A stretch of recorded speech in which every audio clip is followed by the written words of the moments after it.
en la computadora. Ya. Entonces, espérenme un segundo que voy a silenciarlo a todos. Carla, conéctate tú para poder responderte. Ya. Ábrete, Carla. Ahí, Ya. ahí estoy.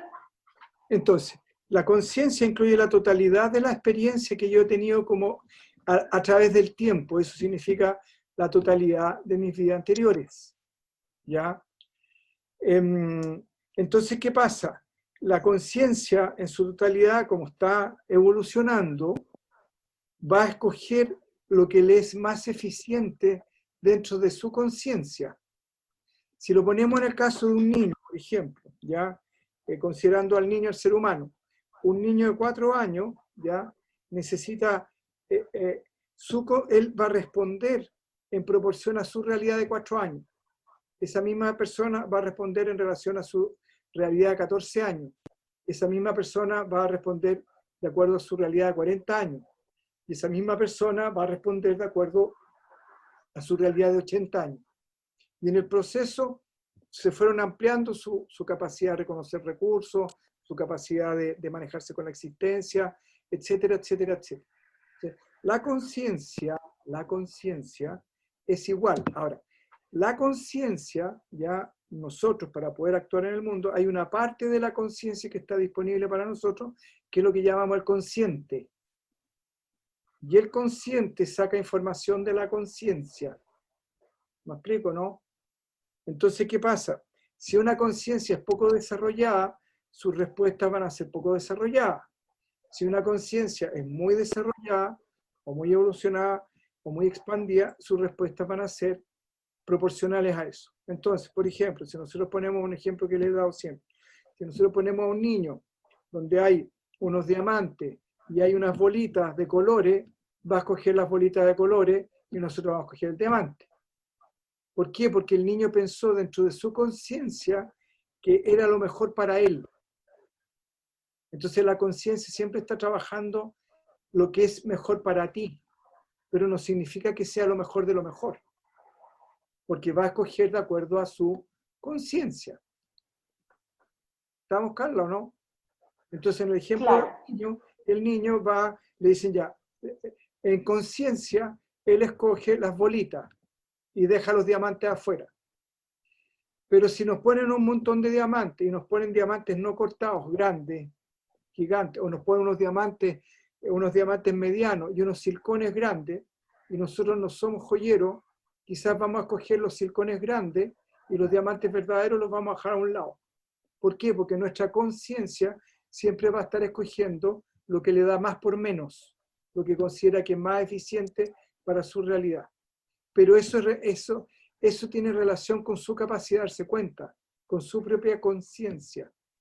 Entonces, la persona que escoge los silcones en vez de los diamantes verdaderos, en su conciencia consideró que eso era lo mejor, pero no significaba que en la realidad fuera lo mejor.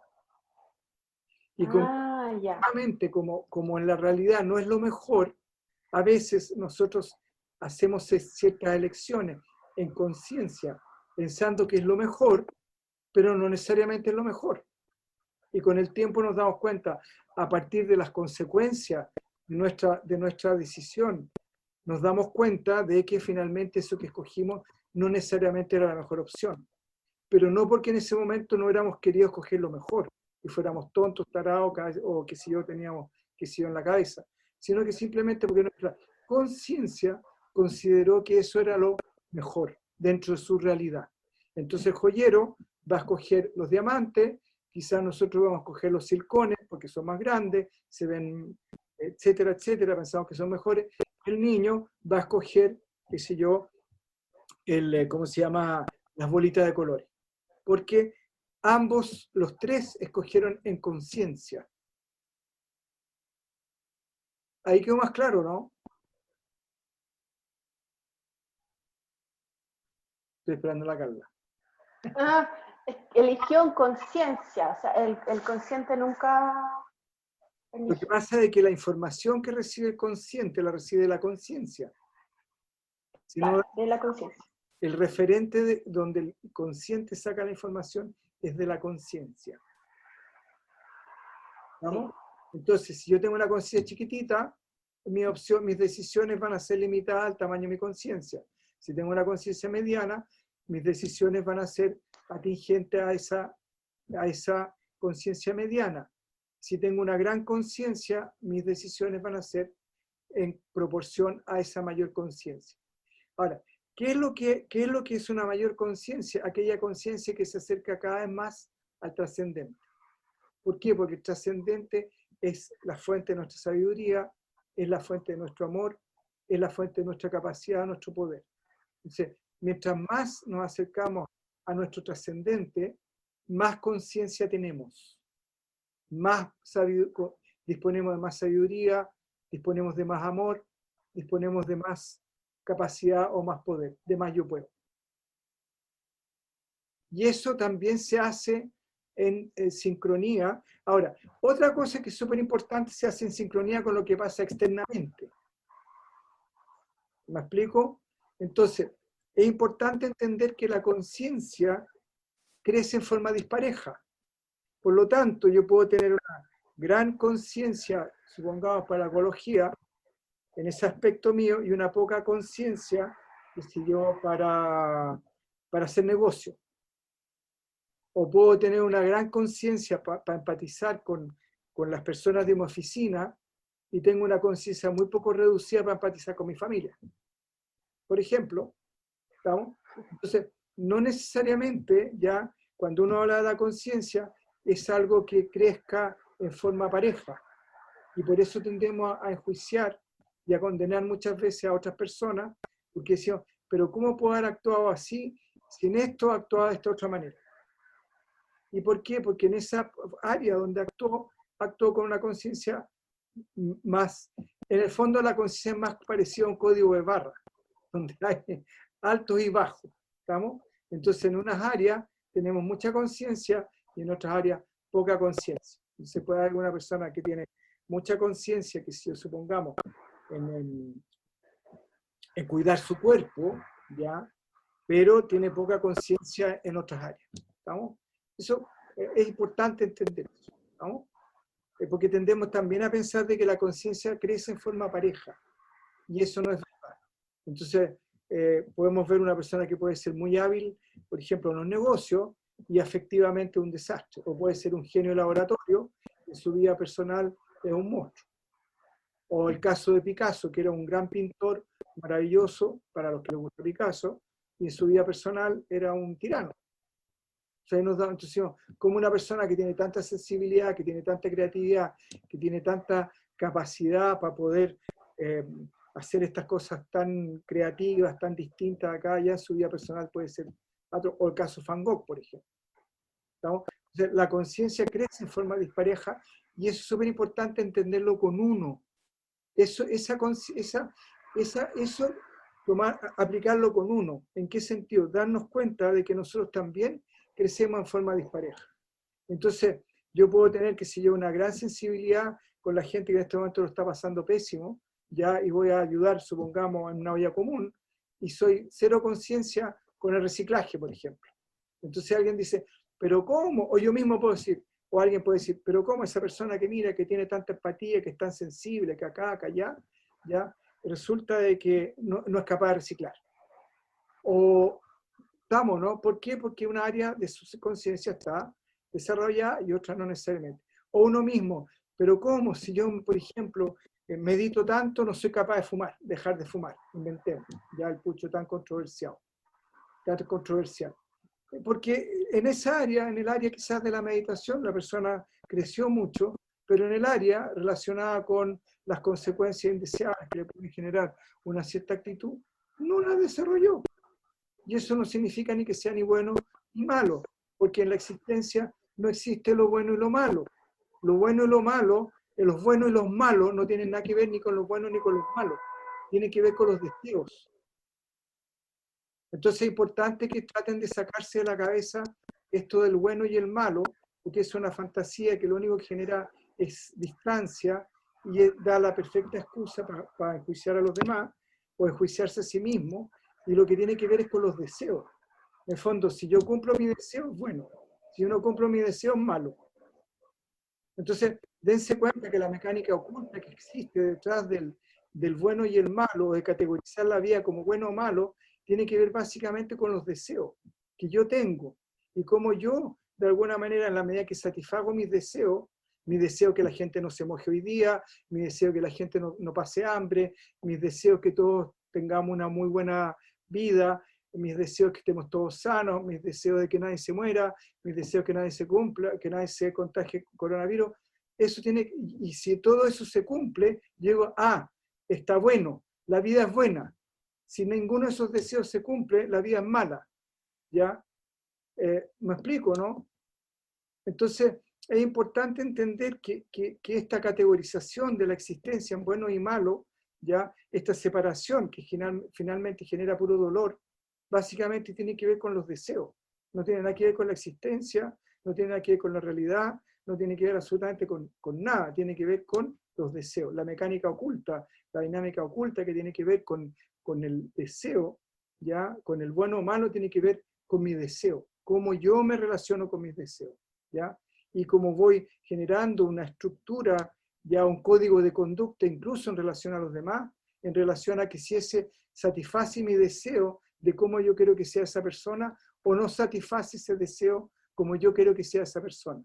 Entonces, si esa persona no satisface mis deseos éticos, morales, afectivos, amistosos, o de la orden que sea, o político, es mala.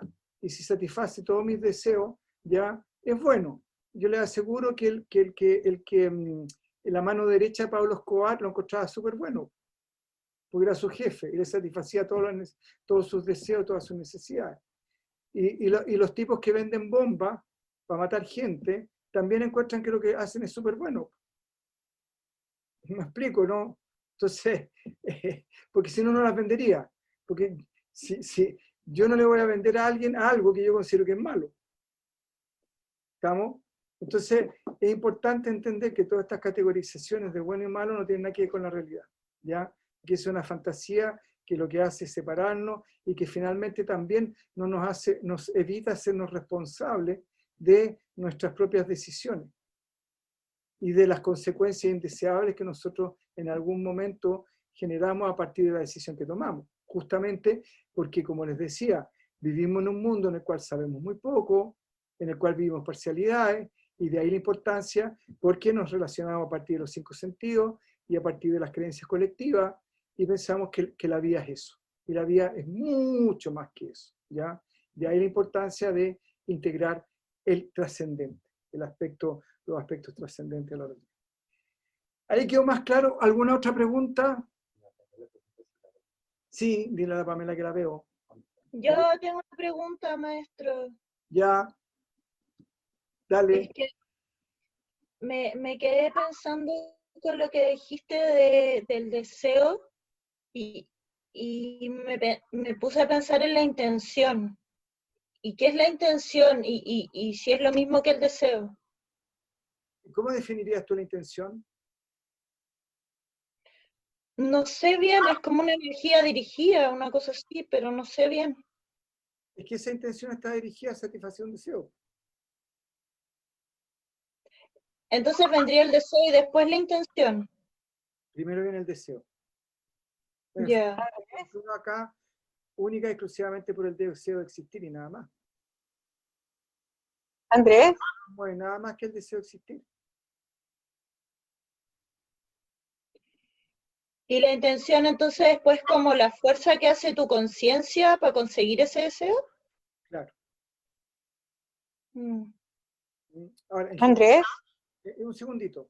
En general, espérate que me perdí. ¿Qué me dijiste? Que te decía que si la intención es la fuerza que hace tu conciencia para cumplir ese deseo, entonces. Claro, en el fondo lo que pasa, ya, ahora sé a dónde iba. A lo que iba que generalmente, en general, lo que nos mueve a la acción es la emoción, Ya. ¿ya? Entonces, la intención, si no está acompañada de una emoción, es difícil que concrete.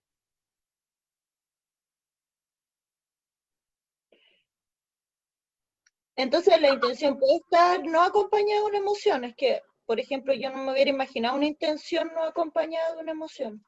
Es que por eso Como, lo que mueve en general es la emoción. Yo tengo el deseo, tengo la intención, pero que finalmente me lleva a la acción en la emoción, por lo que estoy sintiendo.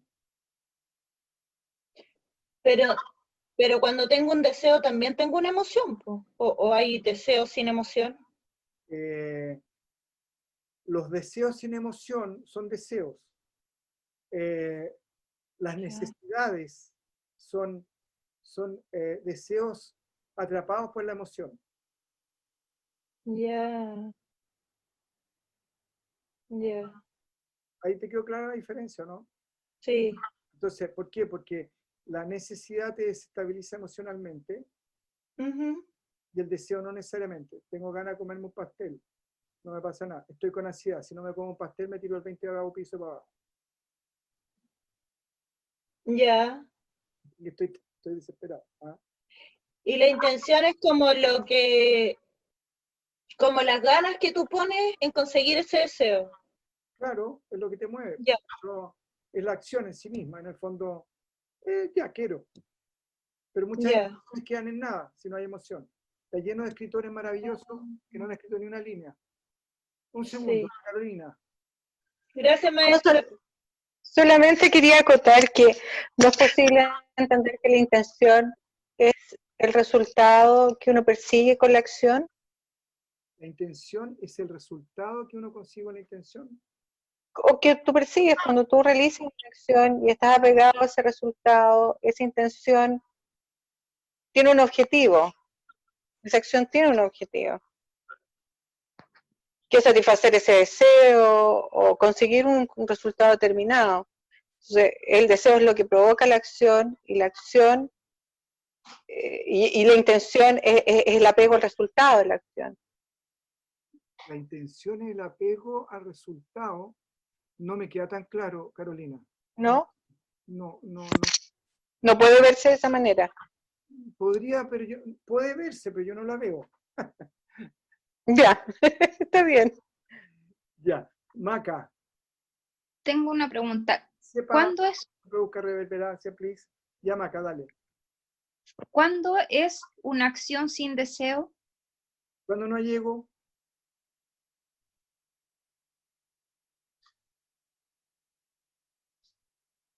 No entendí.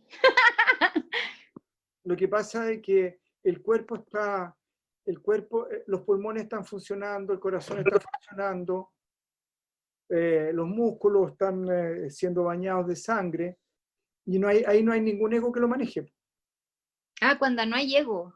Ya, Claro, no había escuchado lo que dijiste. cuando no hay ego. Esa es la acción ¿me entiendes? Cuando no hay ego. Ya, chicos, vamos, entonces nos lanzamos a la vida. ¿Alguien más tiene alguna pregunta o no? Si no, silénciense todo. ¿La Brenda? ¿Sí? ¿No? ¿Nadie más? Ya, estaríamos. No, profe, ¿Quién? Jocelyn. Ya, Profe, el nivel de conciencia va aumentando con las vivencias que uno tiene en la vida, ¿verdad? el nivel de conciencia va aumentando con el nivel de experiencia que uno tiene en la vida. Y en ese sentido es súper importante entender, sobre todo, que la idea es tratar de ir desarticulando en lo posible los juicios, que aquellas personas que han tenido una vida más compleja, más complicada, más enrollada, la gente que ha caminado por el lado oscuro de la existencia, es mucho más interesante que una persona que se levanta, que es perfectito. ¿Ya? O sea, mientras menos juicio haya, más nivel de conciencia hay. Mientras menos juicio hay, más nivel de conciencia hay. Pero lo que pasa es que lo que te lleva a generar el nivel de conciencia es la experiencia.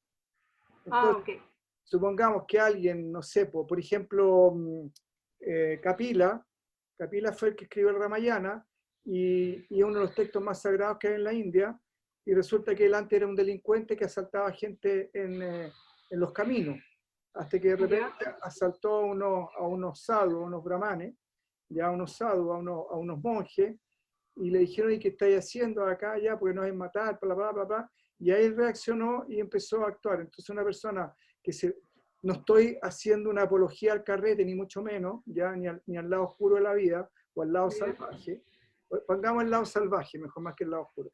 No estoy haciendo una apología al lado salvaje de la existencia, pero las personas que han estado en el lado salvaje de la existencia y han salido, por decirlo de ahí, tienen una vida mucho más rica y mucho más plena y con mucho más posibilidades de poder crecer internamente. Una persona que se levantó todos los días a las 8 de la mañana, se duchó, se fue a la oficina, trabajó en una oficina pública donde no lo echaron nunca, donde nunca jamás su trabajo estuvo en riesgo, donde se portó siempre muy bien, impecablemente con su familia, nunca hizo nada malo, y se levantaba a las 8, llegaba a las 8 de la tarde a su casa, tomaba café, veía una película y se dormía, y se murió.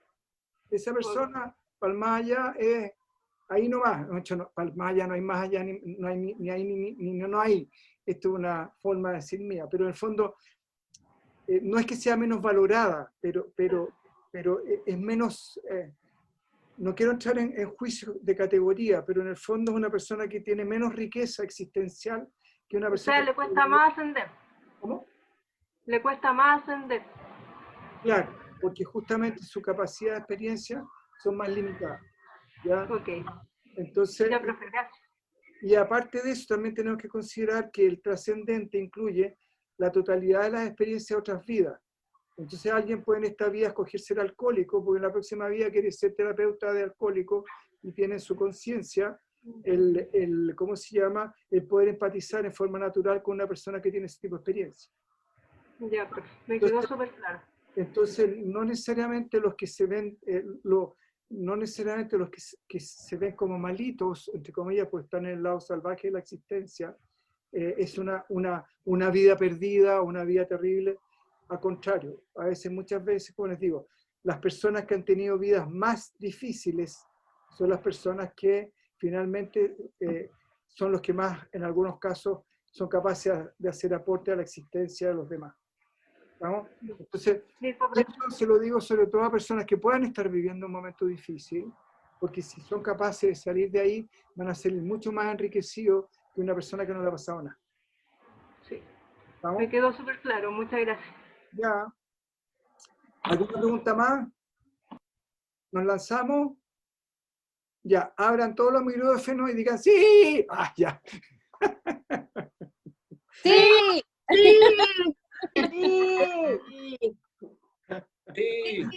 Sí. Ya, vamos a empezar. La semana pasada estuvimos hablando del trascendente, ¿no es cierto?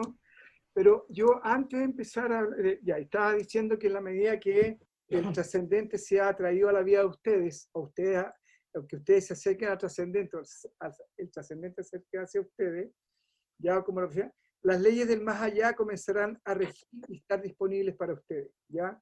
Comenzarán a darse cuenta que más coincidencias, más casualidades, más intuiciones, más regalitos inesperados, ya llegarán a nuestra vida, lo que harán que cada vez más de corazón crean que algo allá afuera, en el más allá, se mueve ordenadamente, ¿ya? En el fondo se van a dar cuenta que hay un orden que está rigiendo la existencia y que lo que sucede no es por casualidad, pero que en la medida que yo me voy abriendo a ese espacio, le doy. Lo que va a ser acá, es importante entender algo. En la existencia hay una ley que se llama la ley de no intervención y que los seres humanos no la conocen ni por casualidad. ¿Estamos? Y esa ley de no intervención significa que el más allá no te obliga a nada, simplemente genera condiciones. Por lo tanto, al generar condiciones, simplemente dentro de esa condición uno se mueve y va ganando conciencia. ¿Estamos? Y además de que no impone nada, tiene leyes naturales. Y cuando esas leyes naturales se rompen, lo que sucede es la respuesta cuando se rompe una ley natural, es dolor. Se puede ser dolor físico, por ejemplo, cuando el dedo no está hecho para tener espina. Se me clava una espina y me duele el dedo. Rompí una ley natural, en el sentido de que se rompió un equilibrio en el dedo. O puedo tener dolor existencial, donde de alguna manera estoy haciendo acciones que de alguna manera acciones que generan poca conciencia y que por lo tanto la respuesta a esa acción me genera dolor. Y el dolor me moviliza a generar el cambio. ¿Ya? Por lo tanto, si alguien, por ejemplo, se queja de que está pasándolo muy mal de acá y allá, y tú le empiezas a entregar herramientas para que esa persona resuelva y esa persona no hace nada, es que simplemente el dolor que está experimentando no es lo suficientemente intenso como para generar cambio. Porque si yo tengo un fierro y lo pongo en el gas, y en la medida que se va calentando con el gas, va a llegar un momento en que cuando el dolor sea intolerable lo va a soltar al tiro. No voy a esperar ni un segundo. Entonces, si realmente yo hago una introspección honesta conmigo mismo y me doy cuenta que hay un montón de cosas que no me gustan en mi vida y que no las cambio, y si no genero el cambio es porque no me está molestando tanto y me estoy contando un cuento. Porque si realmente el dolor fuera tan grande, yo haría lo posible e imposible por generar ese cambio. ¿Estamos? Entonces, es importante entender de que la existencia ya no le impone nada a nadie, genera condiciones, tiene leyes naturales, y que cuando se rompen esas leyes naturales, la respuesta para que uno atine es el dolor. Pero el dolor es la última opción que tiene la existencia cuando uno no atina. ¿Estamos? Porque primero da un montón de señales antes, ¿ya? Entonces, las dos formas como la existencia te recuerda de que hay algo que está funcionando mal en ti, no te has dado cuenta, es a través del dolor o a través de las consecuencias. ¿En qué sentido a través de las consecuencias? Por ejemplo, me tomo algo, ¿ya? A ver, ¿qué puede ser? Por ejemplo, me como 6 empanadas de horno y la consecuencia va a ser colitis y un gran dolor de estómago. ¿Estamos? Entonces, las consecuencias me llevan a darme cuenta de que lo que hice no era correcto. O si quiero hacer un negocio y que el negocio no funcione o quiebre, es porque de alguna manera las consecuencias me estaban diciendo que iba por mal camino. Entonces, la existencia responde de dos maneras: a través de las consecuencias o a través ya del dolor. Por ejemplo, en el caso de las personas que les gusta comer mucha grasa, ya las consecuencias, el colesterol alto, va al médico y dice, oiga, tiene el colesterol muy alto o tiene el azúcar muy alta, porque la persona no se dio cuenta. Entonces las consecuencias la llevaron a tomar conciencia. ¿Estamos? Esas son las dos metodologías como la existencia nos hace darnos cuenta de que algo no está funcionando, a través del dolor o a través de las consecuencias. Si no atinamos a través de las consecuencias, viene el dolor. ¿Estamos? Bien. Profe, Yes, dice Catherine. ¿y puede ser a través de ambas también? Pueden ser las dos juntas cuando uno es demasiado Durango, Ya, que es una opción también válida. por eso le preguntaba. Sí, también es una posibilidad. Ahora, Gracias. hay que separar también que algunas personas pactaron por razones anteriores de otras vidas, que generalmente la persona muchas veces ni siquiera lo sabe, puede pactar experiencias de dolor. ¿Ya? Como por ejemplo hay ciertas enfermedades en las cuales la persona sufre mucho dolor durante toda su vida. ¿Ya? Y esa es una opción que la persona hizo y que no necesariamente tiene que ver necesariamente con que, como somos los reyes del enjuiciamiento, de que fui malo en nuestra vida, o que hice algo tan terrible, o que estoy pagando un karma atroz, ¿ya? Y toda esa forma de manipularnos que les encanta a algunos usar, ¿ya? Claro, o para manipularnos nosotros mismos también, ya para sentirme malo, o mala onda, o por último darle un sentido al sufrimiento que no tengo idea por qué tengo. Porque una de las cosas que nos soporta el ego es no saber. Entonces lo que no sabe, lo inventa. ¿Ya? ¿Y ese pacto cómo se puede eliminar, profe, en caso que fuese así? Elevando la conciencia. Con la meditación y otra Disciplina. área, claro. Exactamente. Ya, profe. Pero lo que pasa es que eso tiene un sentido. Tiene un sentido. Ya. Ahora, el que tenga un sentido muchas veces no lo sabemos. ¿Y por qué no lo sabemos? Porque como con el consciente nosotros podemos modificar nuestra conciencia, si de repente sabemos ciertas cosas, vamos a querer evitarlas, porque el libre albedrío nunca jamás va a estar en cuestionamiento. Entonces, por ejemplo, supongamos que si yo nazco en Hong Kong, ¿ya? Y sé que en 20 años más se va a anexar a China, supongamos, y no me gusta el régimen chino, quizás en vez de prepararme, proyectar toda mi vida a vivir en Hong Kong, proyecto toda mi vida a vivir, qué sé yo, en Francia, en Alemania, en Chile, en donde sea. ¿Me explico? Entonces, una experiencia que yo necesitaba vivir, y que todos los que están viviendo lo que están viviendo es porque lo necesitan, lo entiendan o no. Sí. ¿Ya? Es para elevar el nivel de conciencia. Exactamente. Entonces, el punto es que yo puedo evitar esa experiencia que quizás a la larga ya me podría haber redituado muchos beneficios y que desconozco.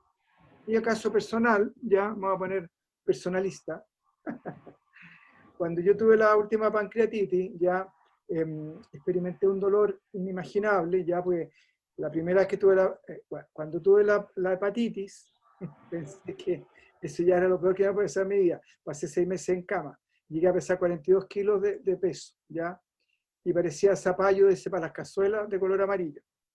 Y las sábanas eran amarillas enteras por la bilirrubina. Ya, dije ya, too much. Suficiente para esta vida. Bueno, ahí estuve agonizando. Después me vino la pancreatitis. Ya, ahí me morí clínicamente y ahí experimenté unos niveles de dolor impresionantes. Bueno, ahí estaba todo el rato con el mantra y lloraba sin... no lloraba, como se llama, cuando se caen las lágrimas de forma natural, pero de puro dolor.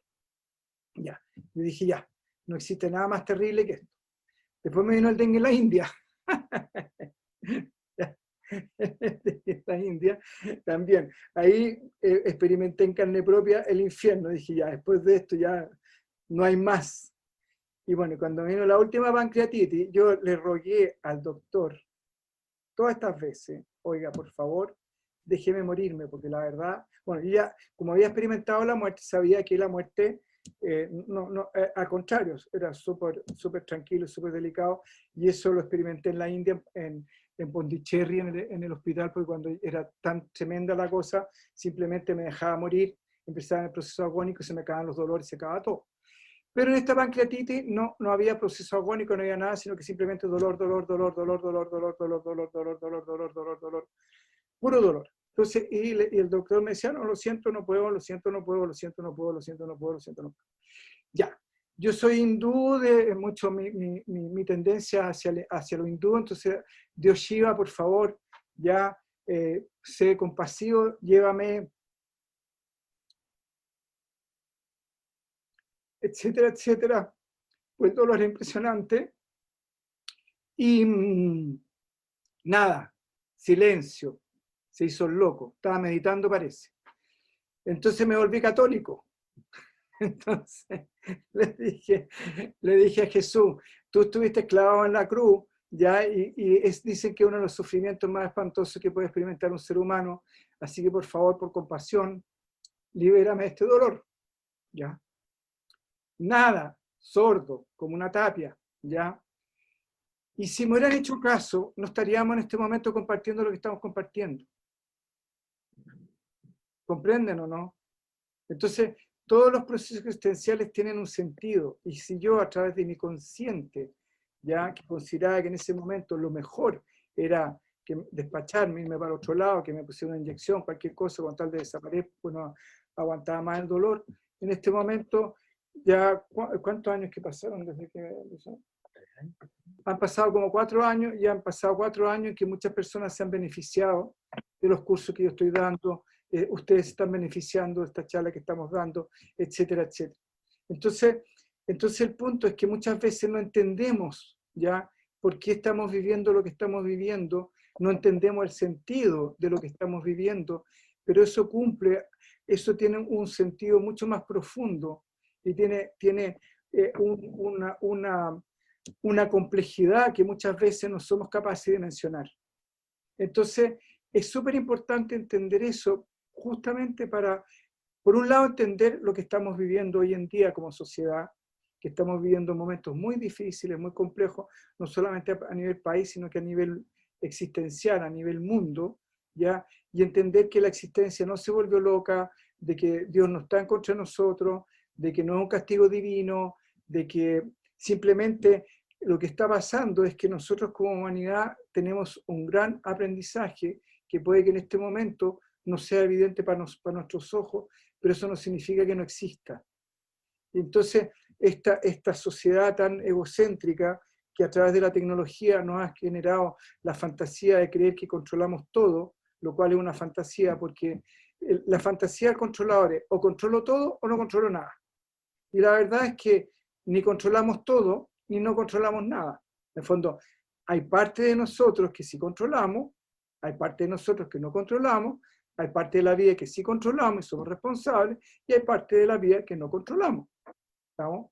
Entonces, no es blanco y negro, es gris. En el fondo, hay parte que controlamos, parte que no controlamos. ¿Estamos? Y de la parte que controlamos, obviamente, los responsables somos nosotros. ¿Estamos? Entonces, de alguna manera, esta sociedad, este virus también nos está hablando de cómo a través de la tecnología y a través de un montón de elementos nos hemos ido convirtiendo en una sociedad tremendamente individualista, donde el del lado no existía, donde pensábamos que nuestro hacer y nuestro actuar solamente nos afectaba a nosotros y a nadie más, y donde de alguna manera hemos ido esquilmando la pobre tierra, porque ya casi en un par de años más vamos a tener puros arbustos nomás, no van a quedar ni bosque, ¿me entiendes? Entonces, de alguna manera, nosotros estamos cosechando las consecuencias que nosotros mismos como sociedad hemos generado, ¿ya? Ahora, y ese es el punto, entender, de alguna manera entender que si nuestras acciones generan consecuencias y que esas consecuencias son ineludibles, y son ineludibles a través del tiempo, ¿ya? Y por lo tanto, las cosas que yo hice hace 200 vidas atrás me afectan en este presente como si lo hubiera hecho ayer. Andrés, ¿puedo hacer una pregunta? Todas. Hola. Hola. Hola, Andrés. Espérate. Andrés, una preguntita. ¿Se me escucha o no? Sí, súper, bien. Súper. ¿Por qué necesitamos entre comillas, disfraz de humano, ya? Para, si somos seres de luz, nosotros no podemos experimentar, perdón, nosotros no podemos avanzar espiritualmente de otra forma y no solamente como seres humanos. En el fondo, ¿por qué necesitamos este traje para poder avanzar espiritualmente? ¿Por qué tenemos que llegar a la Tierra para experimentar acá? ¿No podemos experimentar en otro lado también y avanzar en otro lado? Porque acá es más difícil. Y la complejidad implica profundidad. A mayor complejidad te exige mayor profundidad.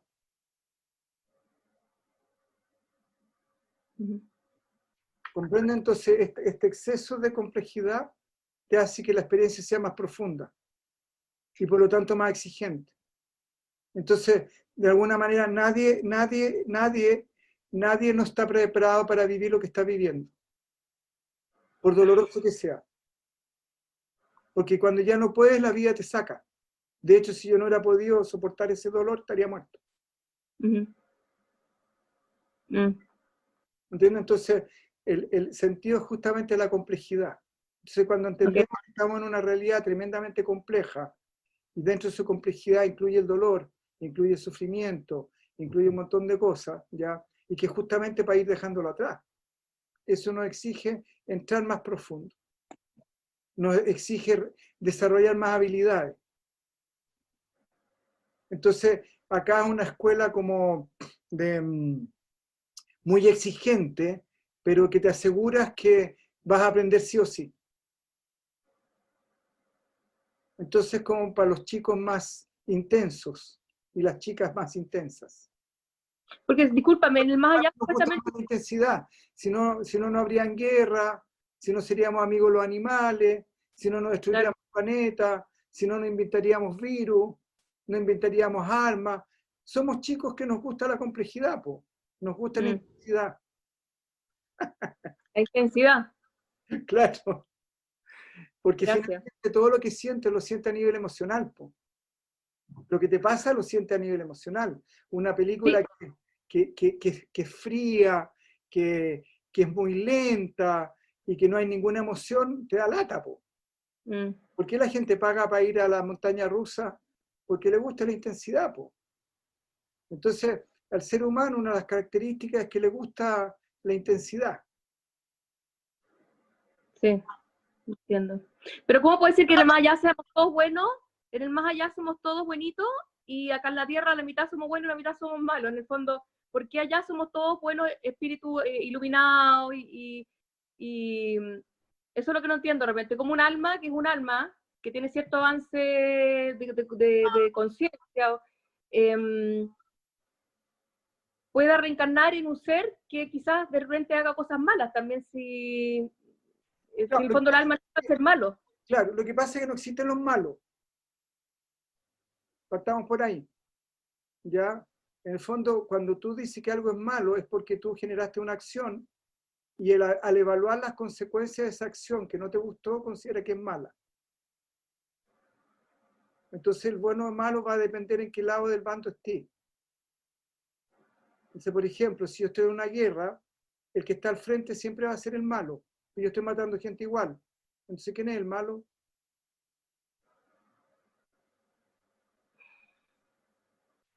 Eso es una cosa, ¿estamos? Entonces, existen personas que generan acciones que las consecuencias de sus acciones generan dolor a otros.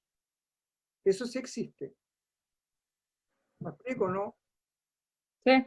¿Ya? Entonces hay Profe, personas que hacen acciones que sus acciones generan consecuencias dolorosas o indeseables para otros. Pero eso no ¿y significa. cómo se pueden definir esas personas entonces que dice usted que no son malos? Son personas que generan acciones que no están considerando la necesidad de los demás. O sea, no hay nivel de conciencia ahí. Exactamente. Las podríamos definir como ignorantes. Ignorantes espiritualmente, no ignorantes en materia de conocimiento teórico. O sea, le falta crecer espiritualmente a esa persona. Falta crecer espiritualmente. Exactamente.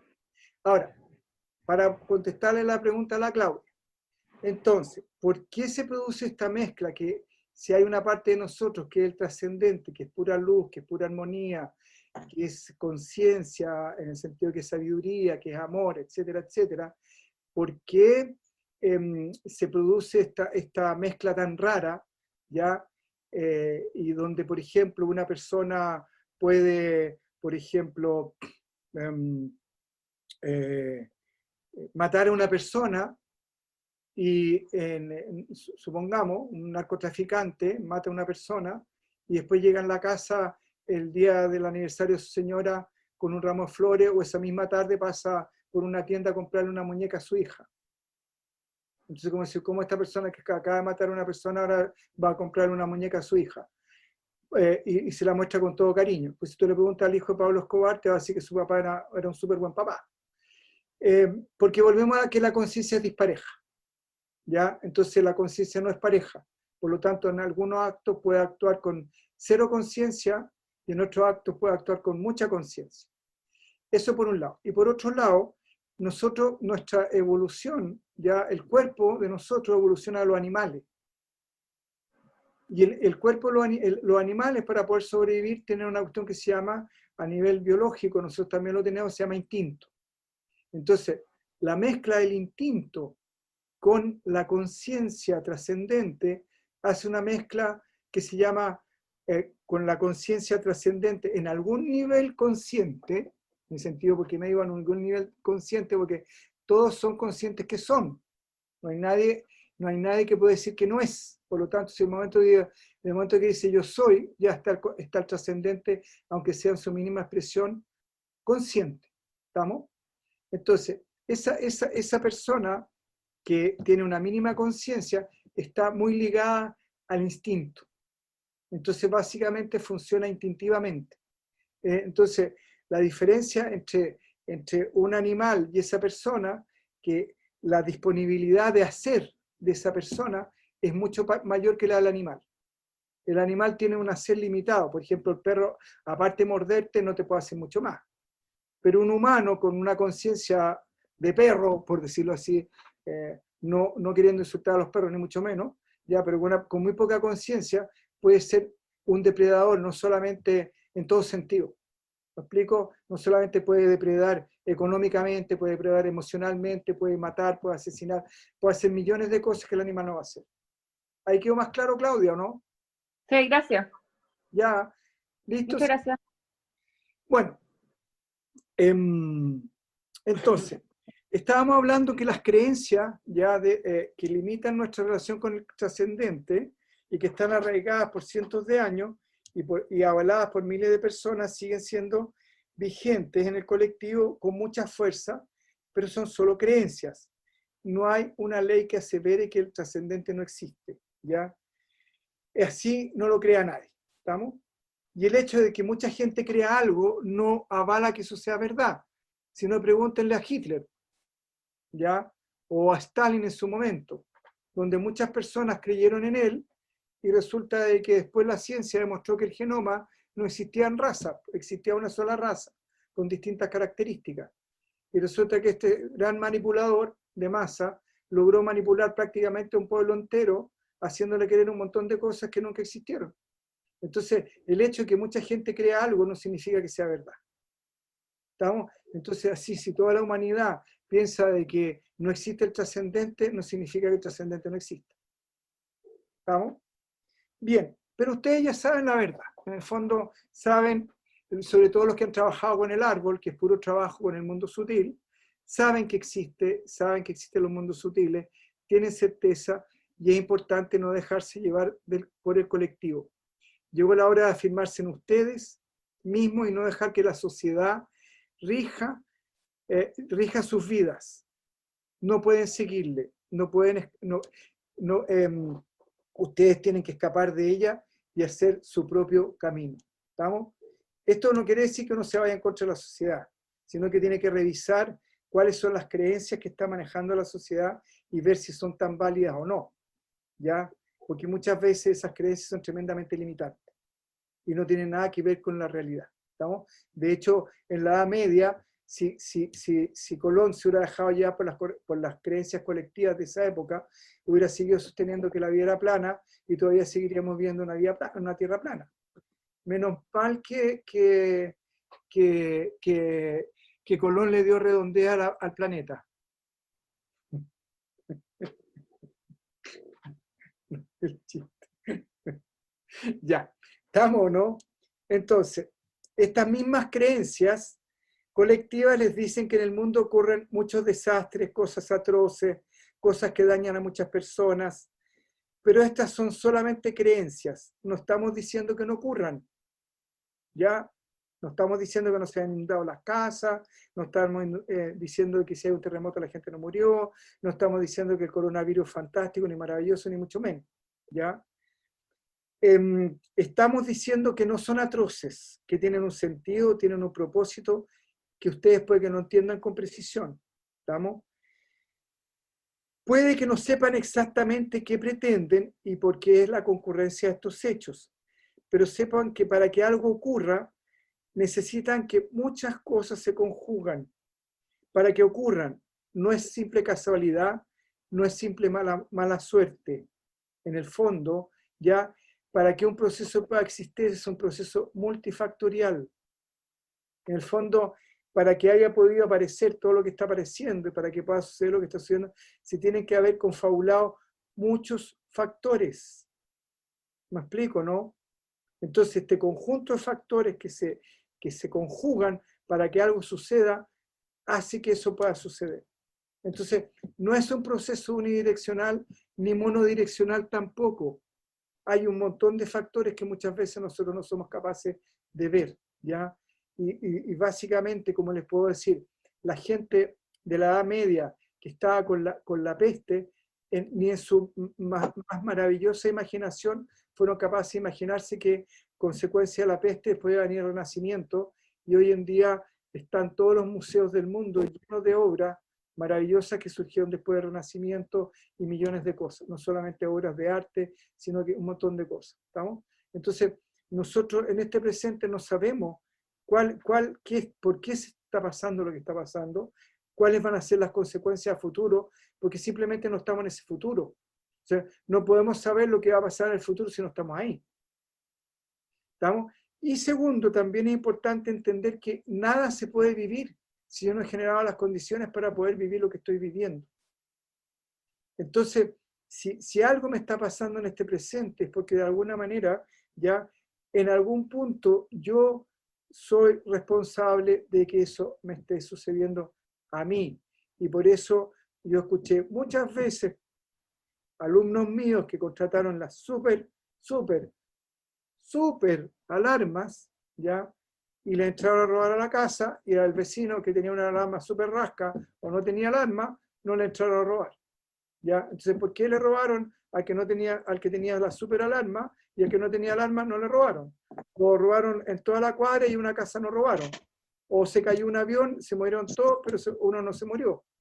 ¿Me comprenden? Entonces, cada experiencia que vive cada ser humano, si bien es cierto, podemos compartir colectivamente una experiencia, cualquiera sea, finalmente la experiencia final es individual. ¿Estamos? Y si esa persona de forma individual le sucedió, es porque de alguna manera generó las condiciones. No estoy diciendo que sea bueno, no estoy diciendo que sea malo, no estoy diciendo que sea deseable, simplemente estoy diciendo de que se generaron las condiciones. ¿Me explico, no? Si yo pongo agua a hervir y meto un huevo adentro, se generan las condiciones para que se convierta en un huevo duro. Y ese huevo duro no es ni bueno ni malo. Si estoy cero hambre y me equivoqué y puse el huevo, digo, chuta, puse este huevo y no me lo voy a poder comer en 3 días más porque estoy hasta aquí de huevos duros, ¿ya? Y se va a podrir, va a ser malo. Si estoy muerto de hambre y digo, ay, qué rico, qué exquisito huevo duro, va a ser bueno. ¿Me explico? Entonces, es importante entender también que de alguna manera cada cosa que estamos viviendo es personal, es única y que tiene relación directamente con nuestra relación con la existencia. Entonces, cuando nos pasa algo, lo que sea, es importante preguntarse por qué estoy viviendo yo esto, por qué me está pasando esto. Ahora, no necesariamente van a tener la respuesta, porque en algunos casos puede que la respuesta esté enquistada en lo profundo de su conciencia, ¿ya? Y que puede que tenga que ver con vidas anteriores, etcétera, etcétera. Y volvemos al punto inicial. No necesariamente todo lo que les pasa es malo. ¿Cuánta gente ya que las echaron de las pegas y resulta que después, al par de meses, dice, oh, qué bueno que me echaron, porque si no me hubieran echado, jamás habría salido a buscar otra pega y resulta que ahora tengo una pega en la cual estoy mucho más feliz, estoy más contento y gano más plata. ¿Estamos, no? Bien. Ahora, entonces, súper importante entender ya que cada cosa que sucede tiene un sentido y no es simplemente mala suerte o casualidad. Ocurren por un propósito y que finalmente, como les decía, tienen que develar los involucrados más directos. ¿Estamos? Bien. Entonces, quiero decirles con esto que cada vez que se dejan llevar por el colectivo y sus creencias, piensan que de verdad es todo terrible. Si no, miren los noticieros de la televisión. ¿Qué es lo que promueven? Promueven el amor, promueven la paz, promueven la armonía, promueven la conciencia, promueven la solidaridad. Bueno, ahora están algunos canales, ¿ya? Pero en general lo que más fácil le hacen es justamente a todo lo terrible, a todo lo espantoso, etcétera, etcétera, etcétera, ¿no? Ahora, ¿por qué? Porque son más manipulables. Mientras más miedo tengo yo, más manipulable soy, ¿ya? En proporción al miedo, soy manipulable. Si, por ejemplo, supongamos que un ejemplo bien terrible, ¿ya? Yo le puedo decir, hay un plato, estoy, qué sé yo, en un lugar donde hay miren el mío, por ejemplo, si alguien me dice, oye, voy a ir a tal parte, sé que no vayáis porque te van a asaltar. Yo conozco 10 personas que la han asaltado, ahí, y a cualquier hora del día. ¿Les dan ganas de ir? Si además yo soy una persona confiable, no. Se dan cuenta cómo el miedo los controla y los maneja. ¿Me entiendes? Y donde están dispuestos incluso a hacer algo que para ustedes es fundamental y evitan hacerlo por el miedo. Incluso los médicos están diciendo, por favor, las personas que tienen que hacerse exámenes regulares, no dejen de ir a los consultorios, no dejen de irse a los exámenes, porque las personas están queriendo dejar de ir por miedo. Entonces dense cuenta como el miedo los limita, como el miedo ya los va coartando y los va limitando cada vez más en su poder. En el fondo, ¿qué es lo que hace el miedo? Limitar su poder. ¿Ya? Entonces, y entonces vamos a hacer un pequeño break, porque estoy aprendiendo inglés y no habrá hecho una pausa, ¿ya? Para descansar un ratito la neurona. Un segundo. Porque voy a insistir sobre la dinámica del miedo y cómo es la estructura del miedo, ¿ya? Porque es súper importante para que puedan entender y separar la diferencia entre el miedo y la amenaza, ¿ya? Porque en la medida en que se conviertan en unos artistas de cómo manejar su miedo, se van a dar cuenta que se van a abrir un montón de puertas en su vida y donde van a poder vivir mucho más tranquilos, mucho más felices, y lo cual no significa que no sean cautelosos, ni estén, como quien dice, estén haciendo acciones suicidas, ni mucho menos. Todo lo contrario. Quizás van a ser más conscientes, pero no más miedosos. ¿Estamos? No hay ninguna pregunta ¿alguna otra pregunta antes o no? ¿No hay pregunta? ¿Qué hora es? Son las 17:52. ¿Qué es eso? Yo tengo una pregunta. Ya, una pregunta. Lo que pasa es que dijiste que el miedo limita nuestro poder, Sí. pero yo ayer me di cuenta que tengo miedo a ser poderosa, como miedo a poder, Ya. a mi poder. No solamente limita nuestro poder, sino que además limita el amor. Si yo te conozco y desconfías de mí, ¿sientes amor? No. Ya, entonces no solamente el miedo limita el poder, sino que limita el amor. Y eso es súper importante, porque una sociedad más miedosa es menos amorosa. Entonces, en proporción al miedo que genera esa sociedad, menos amor tiene. ¿Por qué? Porque va generando desconfianza en sus pares. Si yo veo al vecino y me da menos ganas de generar amor, si lo tengo desconfianza con él. Si ando por la calle y siento que son todos delincuentes, menos amor genero. Entonces, ¿Y ese miedo se elimina enviándole amor a la persona solamente?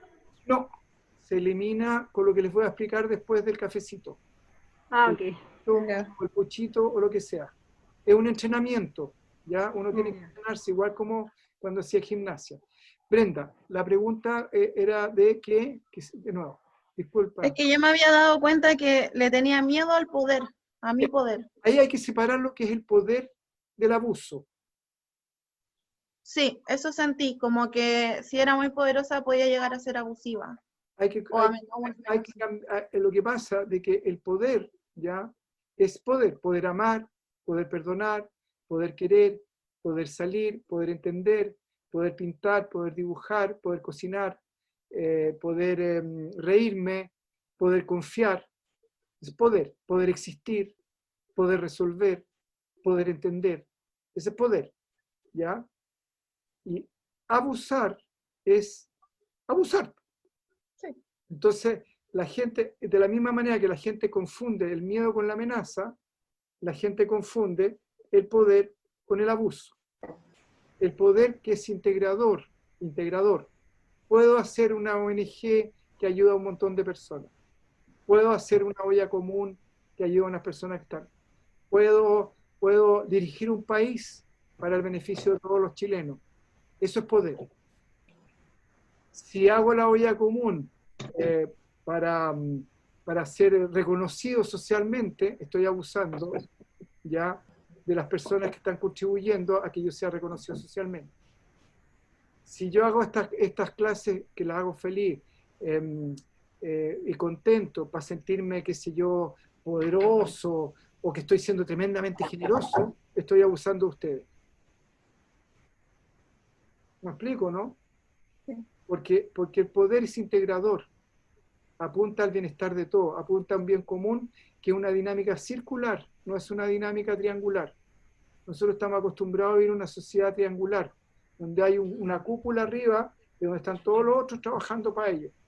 y son todos manejados y mandados por esa cúpula. Por eso tenemos un régimen presidencial, que son todo el mundo. Venimos de sociedades triangulares, ¿ya? Y las sociedades primitivas eran circulares. Había un líder, pero había una comunidad que trabajaba en conjunto. Acuérdense que los mapuches, ellos elegían un líder para cuando tenían que pelear. Pero cuando no eran sociedades circulares, comunitarias, donde todos compartían con todos, donde todos cooperaban con todos. La tierra cooperaba con ellos cooperaban con las tierras. Incluso hay unas sociedades antiguas en las cuales, de no sé qué tribu, donde los hijos eran madres de todas las madres eran madres de todos los hijos, y los hijos eran hijos de todas las madres.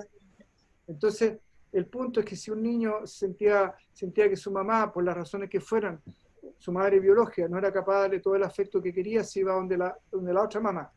Y si de repente sentía que la otra mamá se estaba cansando con él, se iba donde otra. Y así. Entonces, todos los niños todos eran papás de todos y todos eran hijos de todos. O sea, esas son sociedades circulares, donde todos se apoyaban, donde todos se ayudaban, donde todos compartían por un bien común, ¿me entiendes? Y nosotros tenemos ahora una sociedad triangular que está basada en la conquista, donde hay, yo soy el poderoso, y esa fue la historia que nos pasaron durante toda la historia, donde los ingleses eran maravillosos porque habían invadido la India, donde los franceses eran fantásticos porque habían invadido el Congo, donde, qué sé yo, los cruzados eran fantásticos porque habían invadido Jerusalén, donde los egipcios eran maravillosos porque habían, qué sé yo, conquistado a los negros de Nubia, donde, qué sé yo, los norteamericanos eran los mejores porque habían matado a todos los indios malos.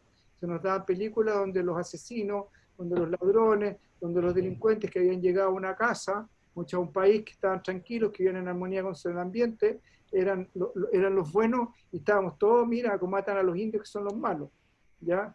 Entonces, nos criaron donde Pedro Valdivia era el héroe nacional. ¿Y qué es lo que hizo Pedro Valdivia? Destruyeron a un montón de gente, donde Pizarro era el gran héroe porque conquistó México. ¿Entiendes? Entonces, donde hicieron unos genocidios y unas matanzas, pero que son terroríficas, de pánico, y en la historia lo exalzaban como gran héroe. Entonces, ¿qué es lo que por educación nos resaltaron? Fue el abuso de poder, y lo que significó fue el abuso, porque hubiera sido distinto de que ellos, no sé, hubieran comerciado entre ellos, ¿me entiendes? Hubieran llegado a un acuerdo intercultural, de una sociedad se enriquece con la otra, y donde los españoles se enriquecen con los americanos, y los americanos se enriquecen con los españoles. ¿Me explico? Entonces, históricamente nos han enseñado de que el abuso es sinónimo de poder, y que el abuso es la forma de cómo funcionar en el mundo. ¿Estamos? Bien, una pregunta más. Allá hay otra pregunta. Sácale el micrófono. Gracias. Espera un segundo. Brenda, ay, le toco la Brenda en la pantalla. Le hago así.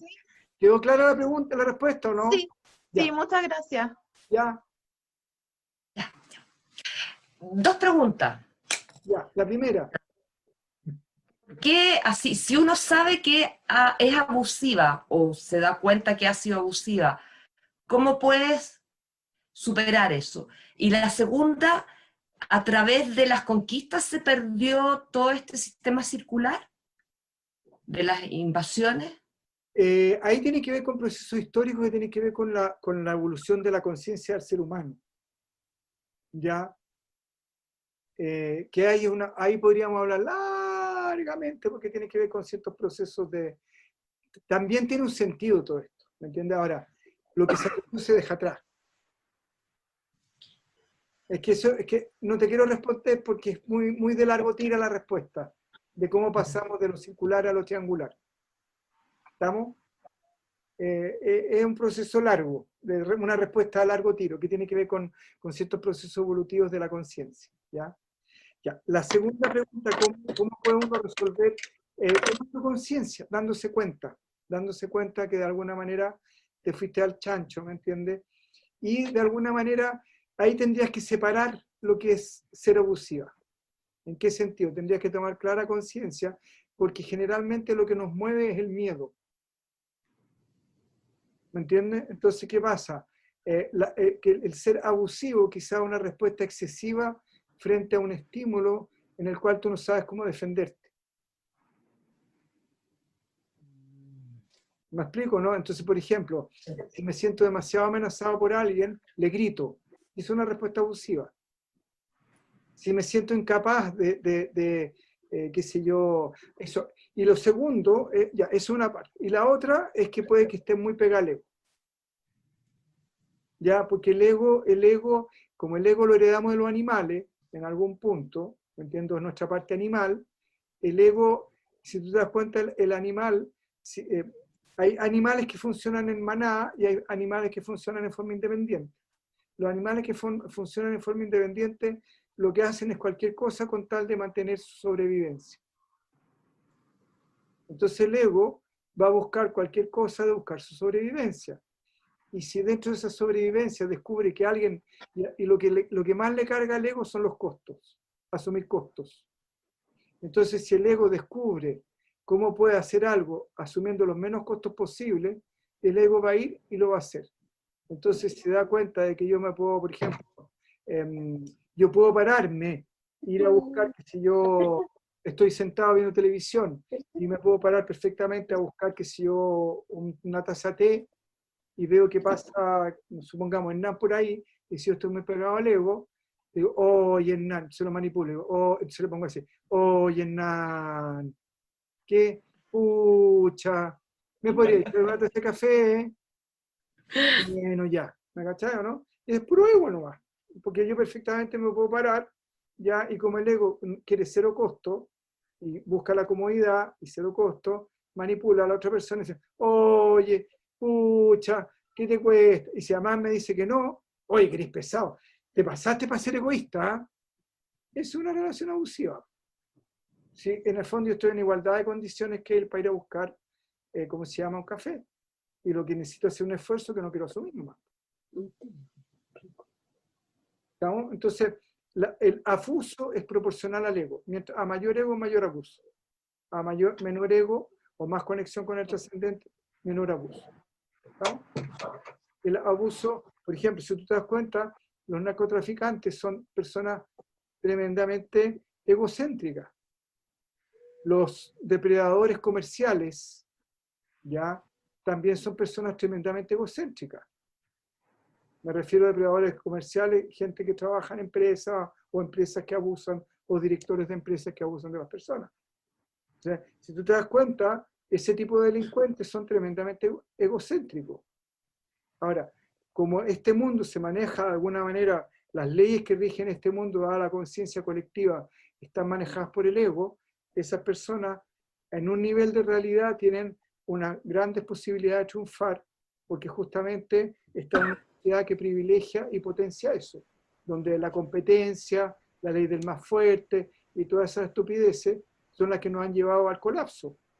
Porque el colapso que estamos teniendo también es una reacción de la naturaleza en esta dinámica competitiva, ¿me entiendes? Esta dinámica depredadora donde arrasemos con los bosques del Amazonas, destruyamos todo, llenemos de plástico todo porque es más cómodo, ¿me entiendes? Tener un plástico que otras cosas, etcétera, etcétera, etcétera. Si todo esto que está pasando, de alguna manera, es el reflejo de la conciencia de cómo como humanidad estamos queriendo. Y como vemos la respuesta de mucha gente egocéntrica, ligada al instinto, ya van a hacer fiestas acá y allá, porque de alguna manera necesitan satisfacer su ego. Y no importa un soberano rábano el resto. Y eso es puro ego. Porque egoísmo. ¿Estamos, no? Egoísmo.